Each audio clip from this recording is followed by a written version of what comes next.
You're listening to the Whole Hog Sports Podcast. And now, here's your host, Matt Jones. On today's show, Parker Coil, the Razorback baseball pitcher, joins us to talk about why he turned down the Milwaukee Brewers and decided to come back for the 2026 season at Arkansas. Ethan Westerman will also join me here in studio, and we'll look at the games around college football this weekend. But first, a word from Kendall King. At Kendall King, we're proud of over 4 decades of design. We're continuing the legacy of great creative design by combining our brands of Kendall King, Soapbox, and Shopcart. Together, these brands represent a new focus in marketing design, with individual attention to specific areas. Through our design expertise supported by a team of talented professionals, we showcase our best. We are Kendall King, we are Soapbox, we are Shopcart, we are design. And we're joined now by Parker Coil. Parker, a senior for the Arkansas baseball team, turned down the draft over the summer. Milwaukee drafted him in the 16th round. Parker, just kind of take us through what happened there. Like what was the negotiation like, and ultimately, why did you turn down Milwaukee? Yeah, it was kind of a crazy process for me. Leading into the draft, I was talking to a few teams, kind of knew where I was going, but didn't have a great idea. Just heading into it was kind of just waiting to see, what was going to happen, and got into talks with some teams in that 10th through 12th round, and was kind of shooting down some offers.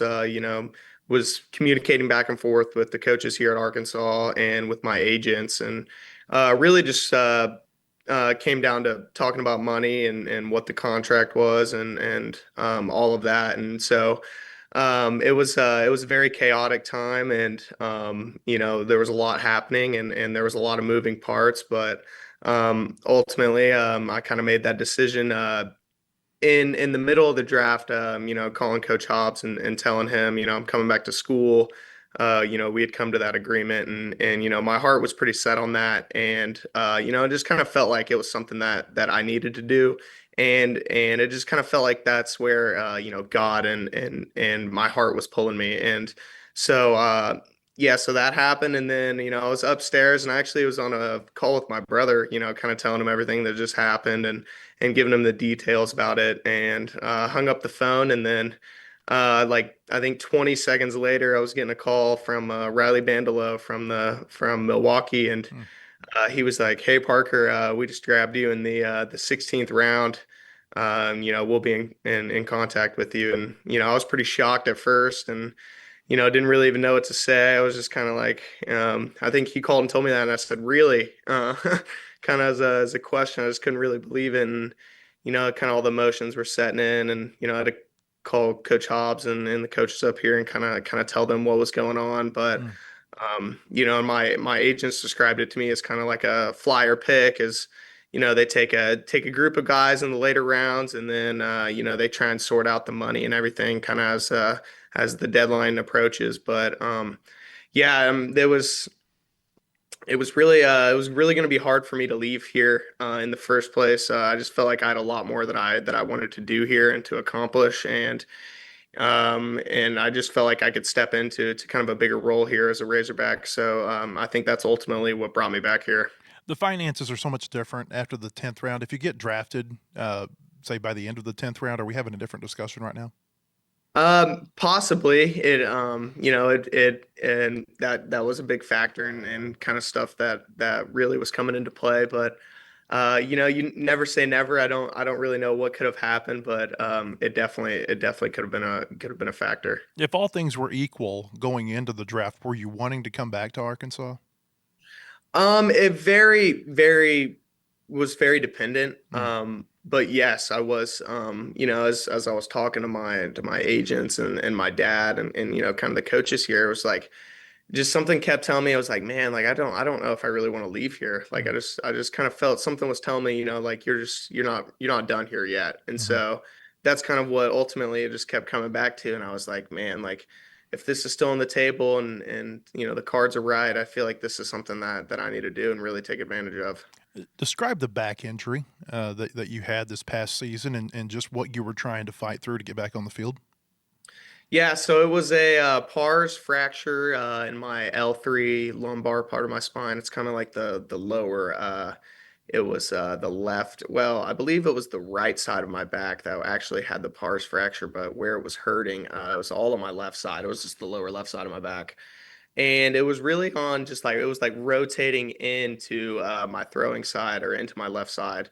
And so that was something that, obviously really sucked and just trying to overcome some adversity there because really just in the middle of the season, it's just never what you want. Just want to be on the field playing ball and being healthy. So just really had to take a lot of time rehabbing. Did a lot of core work and just a lot of strengthening exercises on my glutes and the whole backside with our strength coach and with our our trainer Hmm. Corey. He did a great job and he got me a good plan and like kind of get me in place to, we were shooting for a timeline of about 6 weeks, and I think I was probably about ready about a week before that, and we kind of kept it right at that 6 week line, and I was ready to go, and I've never had any issues with it since, but yeah, it is what it is. I think you heard it throwing warm-up pitches at Vanderbilt, right? Yeah, yeah, it was. But it was something that you'd been dealing with, I think, for a few weeks leading up to that. Yeah, it was. It was something, you kind of work on it for a little bit, get it loosened up, and I'd feel good, feel ready to go. And in that bullpen, I was throwing some pitches, and there was two that didn't really feel good, and then I went to go throw that last one. I think that's ultimately when everything just kind of went downhill because it just didn't. From that point on, it did not feel very good. You came back and you were in a high leverage situation right out of the gate. You kind of wonder how they're going to use a pitcher when they come back after they've been off for so long. And I think you threw 6 pitches for 6 strikes to, close out a win there in Baton Rouge over obviously a great team. What was that feeling like that day? I was good, man. There was a lot of emotions that day. I have a lot of my family's from Louisiana. Hmm. Both my parents actually graduated from there. Oh, But my dad's side and that whole part of my family is huge Razorback fans, but we're kind of a house divided if you will. But it was very cool. It was just a really exciting. I think I said it in one of my interviews after the game, like just to be able to play baseball again. It was a very cool moment. And especially being in an environment like that, I think everybody dreams of that. You really need to take a series and you need to really get a win. And you're really fighting for that, and you're fighting for your season at that point. And so I think really just trying to help us stay on track and bring it back to Fayetteville on a high note. And so that was big for me, and I really just to get into that game and to be able to come into a spot like that and kind of show everybody like, hey, like I'm back, and I'm here to pitch, and there's no like just like easing back into it, like I was ready to go. So that was pretty cool, and it was pretty cool to see the coaches put a lot of trust and faith into me for that. if it wasn't for the immaculate inning, that'd probably be your best, the most memorable, performance that you had this year. That immaculate inning, though, 9 pitches, 9 strikes in that game against Charlotte. It's been what about 6 months now since that happened. Have you reflected on that and just how unique of and cool of an experience that was? A little bit, yeah. I've watched that video a few more times since then and just kind of trying to soak it all in. But it's kind of cool to see, everything that happens behind the scenes and everything that happens leading up to that point.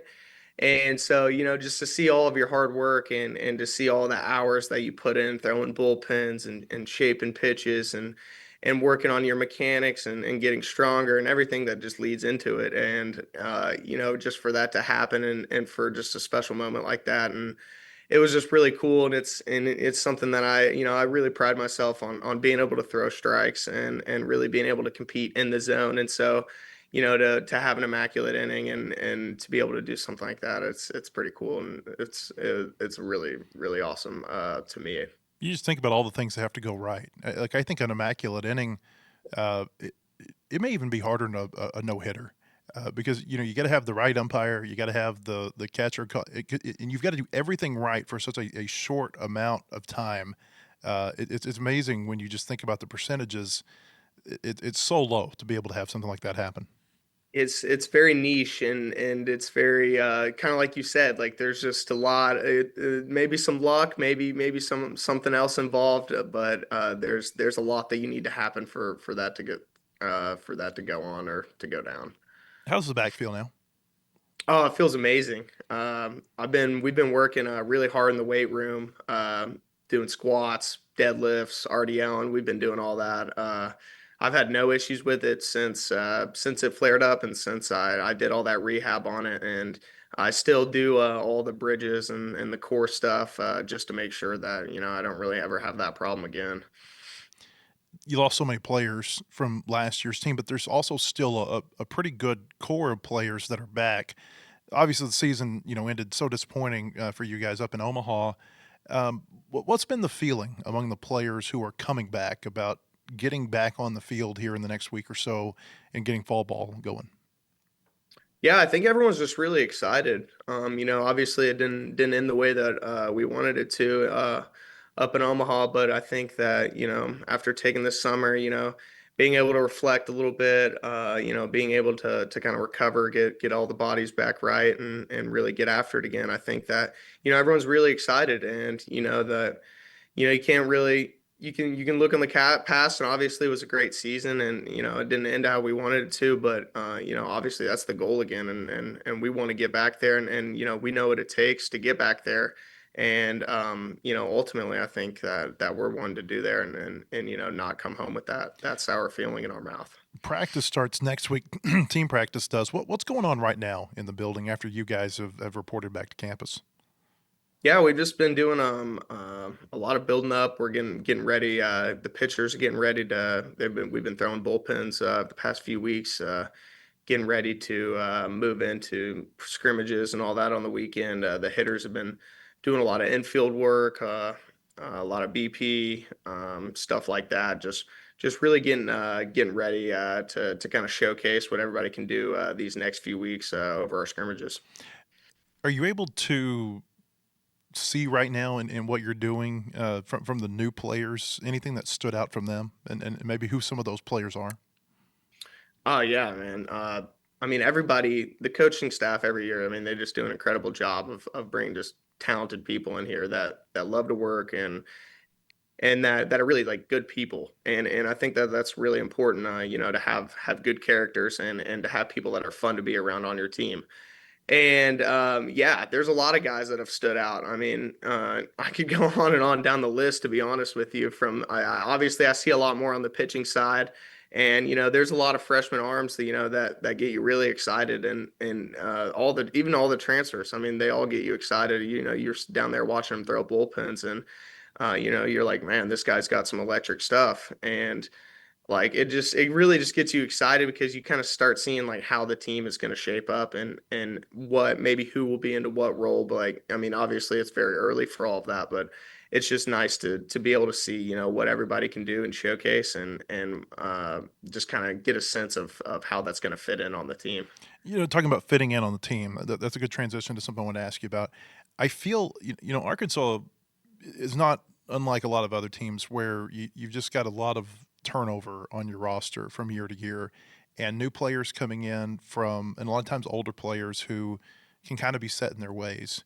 What do you think it has been about your clubhouse the last few years where that hasn't really affected the team? Like you guys seem to really like each other and want to play with each other. And I know this time of year is really important in building that, or team building, camaraderie, whatever you want to call it.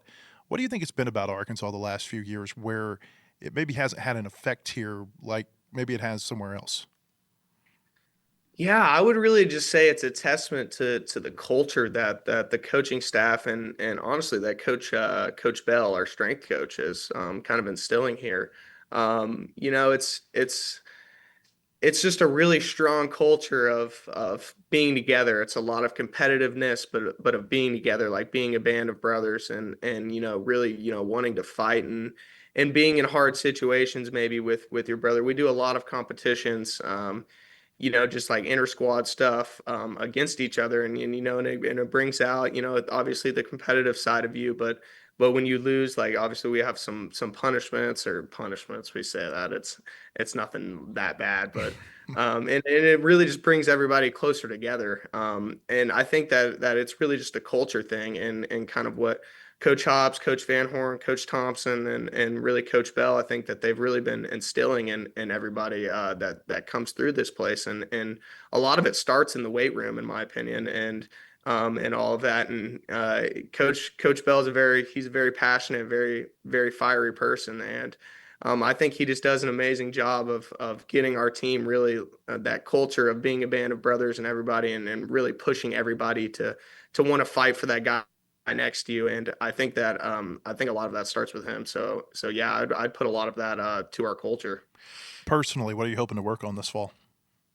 Uh, I've been hammering down a changeup. I've been really trying to work on that, and I think that we've been starting to figure it out. So it's been pretty good. As far as team, what do you hope to see? Yeah, that's a tough question. I just really want to see a lot of guys compete. I just want to see, kind of like going back to what you were saying earlier, maybe not a lot of guys that are stuck in their way, or, that want to do it their way, but just a lot of guys who are open, to getting better. And, obviously we have the best coaches in the nation. And so I think, that they kind of know where you need to be, in the direction that you need to be heading. And so, yeah, I just like to see everybody just get to work, and that's what they've been doing. So it's been really cool. I want to ask you about working with Matt Hobbs. I was talking to a recruit about a week ago, a player who's just recently committed to Arkansas, and I said, "What were the other teams that were recruiting you?" He said, "Well, I talked to Vanderbilt and Georgia, Tennessee, LSU." Texas and Auburn, and I'm sitting there and I'm thinking, well, that's Scott Brown, and that's Butch Thompson, and that's Wes Johnson, and that's Max Weiner and Frank Anderson and Nate Yeske. These are all big time pitching coaches, and he said that Matt's professionalism as a pitching coach really stood out to him. I wonder, as you work with him on a day-to-day basis, what's that interaction like, and what are your thoughts on him as a developer of you all in the pitching staff? Yeah, I mean it's really second to none. I mean, I don't think you're going to get it really anywhere else in the nation. I mean, when you're working with Coach Hobbs, it's always he's never going to sugarcoat anything with you, and I think that's really what you want with a coach. Like you want him to be very straightforward and honest with you, and you want him to tell you how it is. And I think that that's huge for development and getting better, and really, like, because it's a tough love in an aspect, but like he just wants to see you succeed. And it's really cool to be able to work with him, because he knows so much about the game, and he's been around it for so long, and the way that he attacks it, like he's one of the best motivators that I have ever been around. Like, and he gives, like, we call it's kind of a joke on the team, but some of the guys call him Optimus Prime, just because like some of the pregame speeches that we get from him is are second to none. But it's just really cool to be able to work with him, because he's just like that. He's going to give it to you straight, and he really knows what he's talking about. And so I just really respect that from him, and really appreciate that. Maybe without going into details, can you characterize what a pregame speech is like? It's a lot of really searching within yourself, and banding with the other guys around you, and it's just a lot of motivation. I don't know, look up an Optimus Prime speech, and you'll get a good idea. Well, Parker, you've been great with your time, and we're looking forward to seeing you back on the mound here. Let me ask you before you get out of here. Dave Van Horn said something about a month ago. He said that they think they'll look at you as a starter. Is that something you aspire to be? And maybe as you self-assess your skill set, what makes you different as a starter versus someone who comes out of the bullpen? Yeah, absolutely. It's definitely something I aspire. I think ultimately everybody's goal is to be a starter at some point. But yeah, I think just really adding that change up this fall to be able to give me just a different look, just a better mix with my pitches, kind of really reshaping the arsenal a little bit, and not completely changing like how you throw, like from a starter compared to a bullpen, but definitely having a better plan of attack, and just trying to mix more ultimately, as you're going to be facing lineups hopefully 2, 3, 4 times a game. So that's going to be crucial, and I think adding that fourth pitch is going to be able to help with that and that mix. But yeah, it's definitely something I aspire to be, and ultimately I just want to help the team win in whatever capacity or way that may be. But yeah, absolutely. Parker, we appreciate it. Hope you have a great Labor Day weekend, and we'll see you out at the ballpark next week. Yes, sir. Thank you for having me on here. I really appreciate it. All right. Thank you. Parker Coil with Arkansas Baseball. When we come back, Ethan Westerman will join me here in the studio. But first, a word from Kendall King. At Kendall King, we're proud of over 4 decades of design. We're continuing the legacy of great creative design by combining our brands of Kendall King, Soapbox, and Shop Cart. Together, these brands represent a new focus in marketing design with individual attention to specific areas.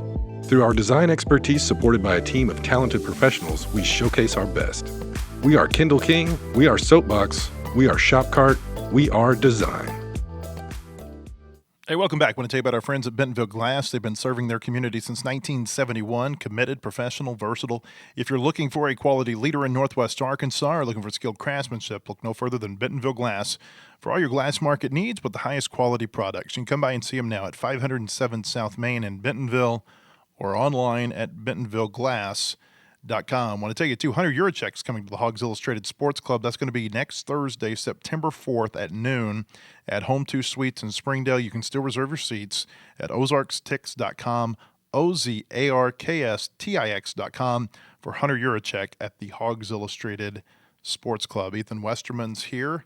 And on Friday, we look forward to the weekend. Always kind of one of my favorite segments during football season when we do our predictions. Ethan here looks like Biff Tannen from Back to the Future. He's got all of his football guides out. You know, in Back to the Future, he's got like the almanac that's tucked into his back pocket. Yeah, well, I've got all 3 of them, so guess I'm outdoing him. What's he say? I bet you $1 million UCLA wins 19-17. Who do they play this weekend? Because I think in the movie it was Washington, wasn't it? I don't know, but have you seen Back to the Future? I have, but I'm not like super. I'm not as good at remembering details of things like you are. I'm like I can watch a movie and it's just like 2 hours later I forgot everything I just watched. You know what's funny is in Back to the Future, when they go 30 years into the future, that's now 10 years ago. We're now 40 years into the future from when Back to the Future was filmed. So that's fun. Yeah, just kind of it's fun to go back and watch those movies and like what their idea of 2015 was going to look like versus what it actually did. Did they have 2015 being the last time Arkansas had a winning season in the SEC? I don't know. I didn't see the almanac. Okay. Well, it's a mystery. Let's see here. Games last night. What would you watch? What didn't I watch? I feel like I watched all of them, even the lower ones. I mean, I was in the trenches watching UT Martin, Oklahoma State for a little bit. Watched UCA, Mizzou. Watched oh my goodness, South Florida blasted Boise. That was interesting. I watched bits and pieces of Nebraska, Cincinnati, but I mean, I was watching it all. Watched Minnesota play.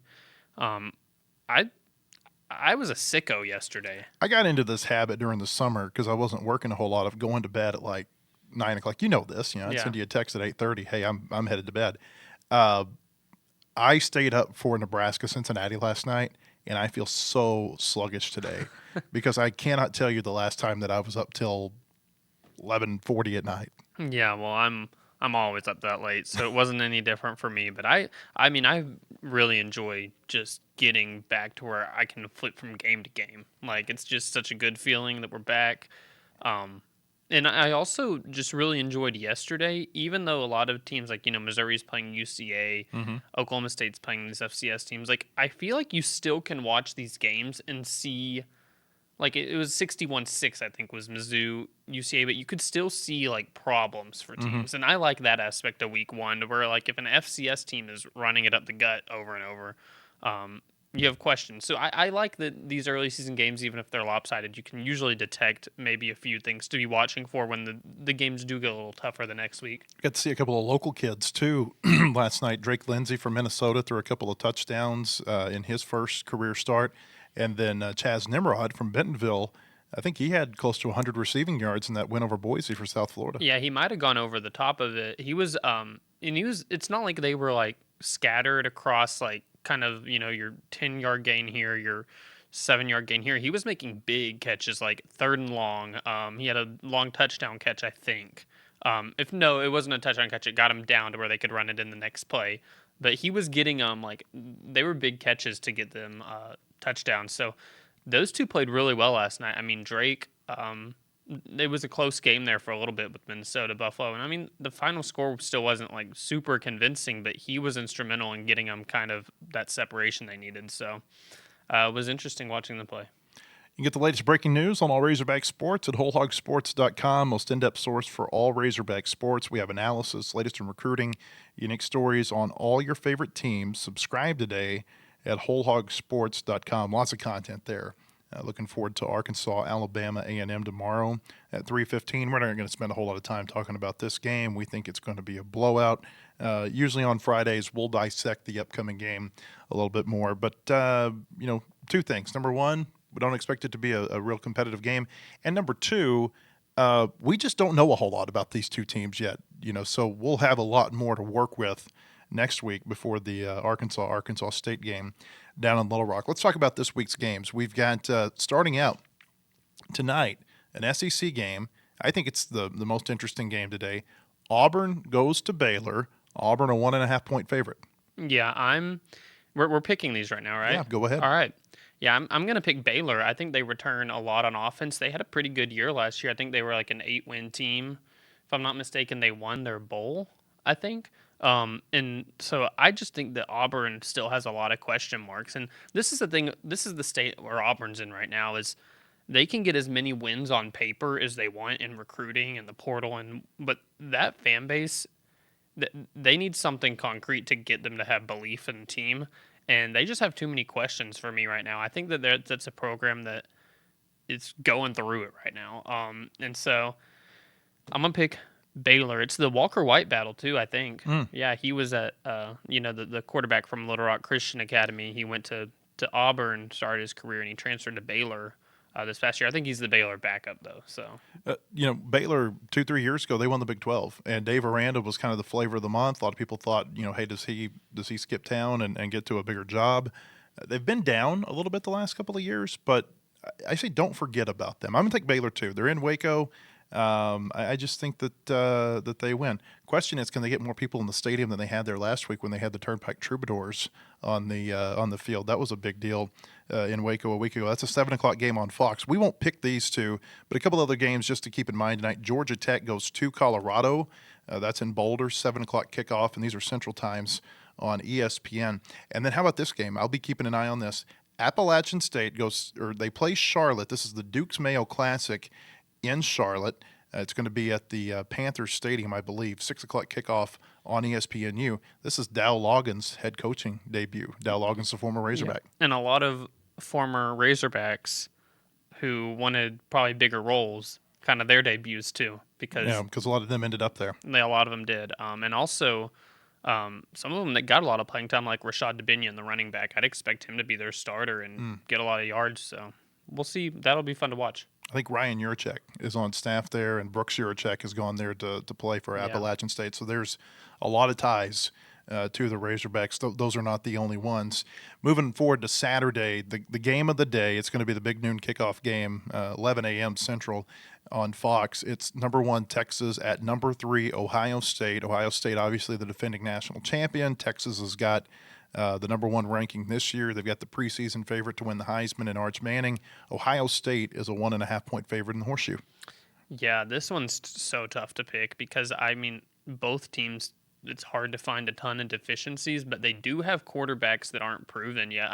There can be all the Arch Manning hype you want, but until he goes, on the road and wins a game like this one Saturday, it's all just hype. And I'm going to pick Ohio State. I think playing at home helps them. I do think that Texas has a few questions on their offensive line too. Not that they don't have talent there. It's just a new line. I think they lost 4 of their starters from last year's team on the line. And so that, along with a new quarterback, I just have a tough time picking him to go into the Horseshoe and get a win. Ohio State lost both of his coordinators from last year. Chip Kelly left for the NFL. Jim Knowles went to Penn State. I want to pick Texas. I want to say I think they're going to win because of the inexperience, factor, at least in terms of a game for Ohio State. But I just think Ohio State played at home. I picked them to win this game. That's a toss-up. I could Yeah. see that going either way. But it's going to be a good early season, and there's going to be a lot of these games this weekend where it's like, okay, are they as good as we think they are? Can't make too many, big takeaways from week one, but you can get a little bit of a feel for teams, especially if you see some deficiencies like on the line. And I like that Texas does this. I mean, last year they went to Michigan, and obviously early in the season it wasn't it didn't end up being like as big of a game as it could have been because Michigan was down at the start. So that can always happen in a game like this where we go into week one and they have these big numbers by their name and give it 4 weeks and you're like, well, that wasn't as big of a game as we thought. But I like that Texas does this and schedules big road games against powerhouses in other conferences. 2:30 on Saturday, Alabama ranked number 8 in the preseason, a 14.5-point favorite at Florida State. Florida State, they have, and I think we're going to see this in college football more, they've actually taken seats away from their stadium in order to put more premium areas in there. I think they've reduced capacity by about 14,000. Yeah, and I'd assume that logo coming into your stadium, Alabama, they're going to, however many seats they have, it should be packed. I'm picking Alabama. I just think Florida State, it's hard to pick them in a game like this after the year they had last year. I think Alabama's got a lot to prove this year. I just don't think it's that close, to be honest. Florida State's got a lot to prove, They too, got a lot after to what prove. happened last year. They got a lot to hired prove, Gus too. Malzahn as their offensive coordinator. They've totally overhauled that coaching staff. I'm sure they've overhauled the roster. It'll be interesting to see how this works out. Yeah, they've got a lot to prove, too, but I just think Alabama, they should win, and I just think this one gets ugly early because I think that Alabama's kind of going into this season maybe. It sounds weird to say. I feel like people might be sleeping on Alabama a little bit, which imagine saying that a decade ago. I'm still influenced by the Nick Saban years. I don't pick against Alabama unless I absolutely have to. I think they win this. On Saturday, LSU, ranked number 9, goes to number 4, Clemson. I think the easy way to say this is that the Tigers are going to win at Death Valley. Yeah, that's a good point. There's so much intrigue around Texas-Ohio State because it's the highest ranked game, but I think that this is personally the one that I have Me too. circled the biggest because I think that there's just more at stake for the loser. I think out of all the week one games, this is the one with the most to gain for the winner, the most to lose for the loser because, I mean, if you drop that week one game like LSU has several years in a row now. 3 years. That is bad vibes happening down there, and I think it's going to happen. I think Clemson's got a really good team. I think LSU does too, and Garrett Nussmeier, I'd say, is the best quarterback in the SEC, most proven entering the season, skill all up and down the roster. But I think there is something about these, can't get over the hump type of games, and they keep playing them too. They're still opening with, which, I mean, shout out to them for still making sure week one's an exciting game for their fan base. But, man, they can't get over it. They always find a way to lose. Clemson, I think, has got the best defensive line in the country. I think they're really, really good on the defensive line. I like Cade Klubnik. I like Clemson to win the game. They're a 4.5-point favorite. This is going to be at 6:30 on ABC Saturday night. And I'll say this, too. You mentioned about the team that loses, especially if LSU loses, it's going to hurt their playoff chances. Clemson, they still get to play in the ACC and work their way through there. And if they can win the conference, LSU, I think, is going to have a lot harder time winning the SEC than Clemson might winning the ACC. Sunday afternoon, Virginia Tech is going to play South Carolina. Gamecocks ranked number 13 in Atlanta. South Carolina is a 7.5-point favorite. This is going to be a 2 o'clock kickoff Sunday afternoon on ESPN. Yeah, I like South Carolina. I'm not sold on them for this season, but I mean, just comparing them head to head with Virginia Tech, I think that they have the better team. You return your quarterback, Lenoris Sellers, who has plenty of hype around him this year. I just favor him in an early season game over Virginia Tech. Beamer Bowl. You got Frank Beamer, Shane true. Beamer combination here. Of course, Shane Beamer, ton of respect and ties for Virginia Tech. I'm going to take South Carolina, but I want to say this. I think South Carolina is a little bit overrated this year. Yeah. I think I don't see it from Lenoris Sellers like other people do. Maybe I'm wrong. Maybe he ends up having a great year. I just don't see him being as good as a lot of people have. Also Sunday night, you've got, can we say Catholics versus convicts? Well, look what we just did. Number 6, Notre Dame. At number 10, Miami, 2.5-point favorite, the Fighting Irish. Obviously, a lot of Razorback fans are going to be watching this to see what Notre Dame looks like a few weeks from coming to Fayetteville. Yeah, after watching last night's game and seeing a team come into South Florida, I'm like, is there something about playing down there early in the year that makes me want to pick Miami? But I'm not going to. I'm going to pick Notre Dame. I think they've just got. I mean, I don't know how else to say it. I think they have the better team, and I think they should win. Miami's got Carson Beck. I think he's going to be driving to the game in a Lamborghini or something. Doesn't he have like a bunch of $300,000 cars? Or I think I've read something like he's got like this luxury sports car, something going on there. I think Notre Dame wins. I'm it's hard and it's wrong to look back at last year and compare it to this year. I was not impressed by Notre Dame in that first game last year against Texas A&M any way whatsoever.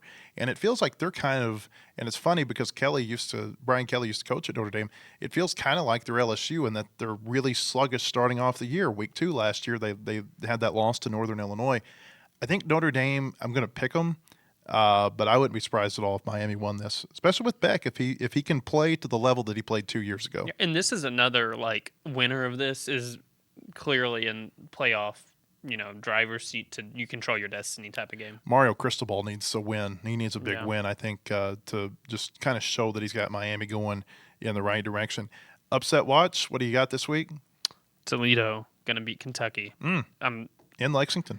Yes, I'm not sold on Kentucky at all. And then Toledo's the best team in their conference, in my opinion, in the MAC. I think that it spoke to me last year when they went down to Mississippi State, albeit a bad Mississippi State team, but they absolutely handed it to Mississippi State last year. I think the score might have ended up being, I don't remember what the score was. It might have looked closer than the game was, which is sad.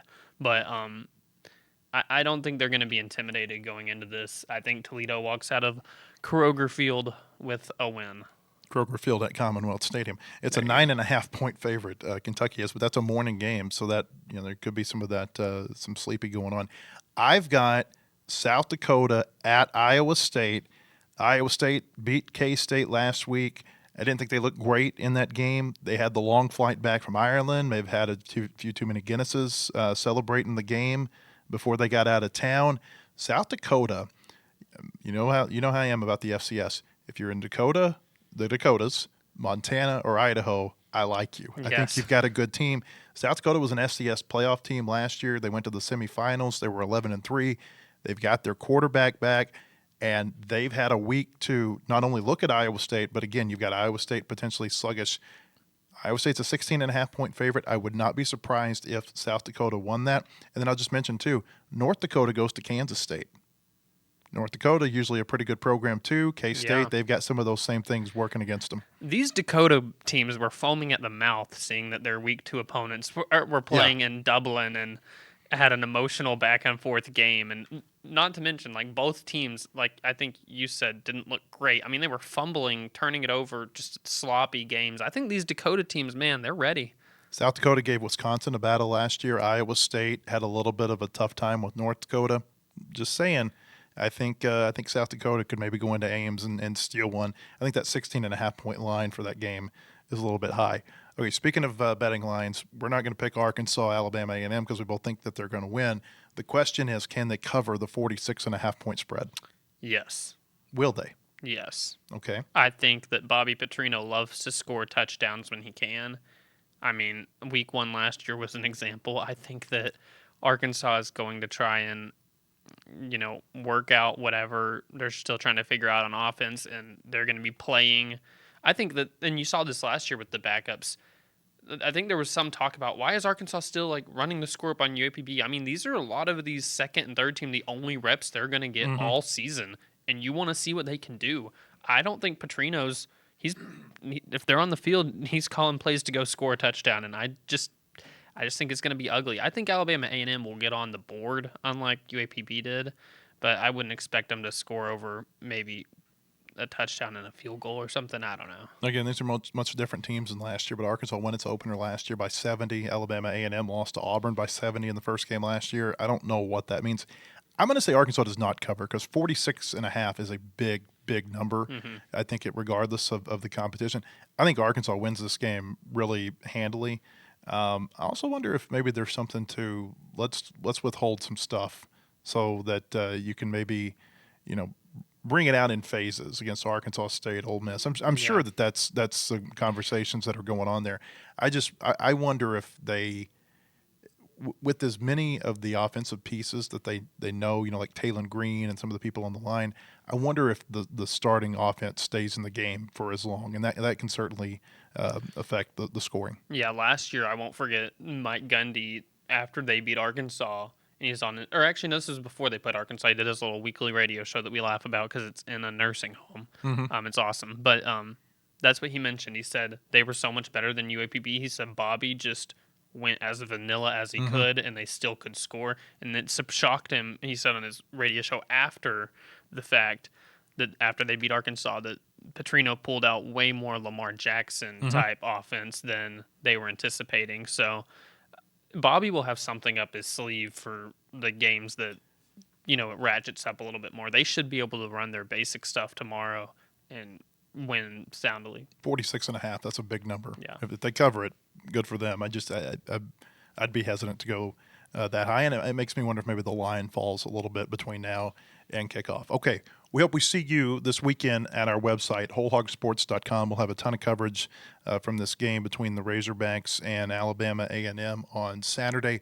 We're not going to be back with another podcast until Tuesday of next week. Monday, obviously, Labor Day. So we're going to take that. We won't be off, but we're going to take that day off from the podcast. We'll still have plenty of content on our site that day. But we'll see you back here Tuesday. Appreciate you being with us. Have a great Labor Day weekend, everybody.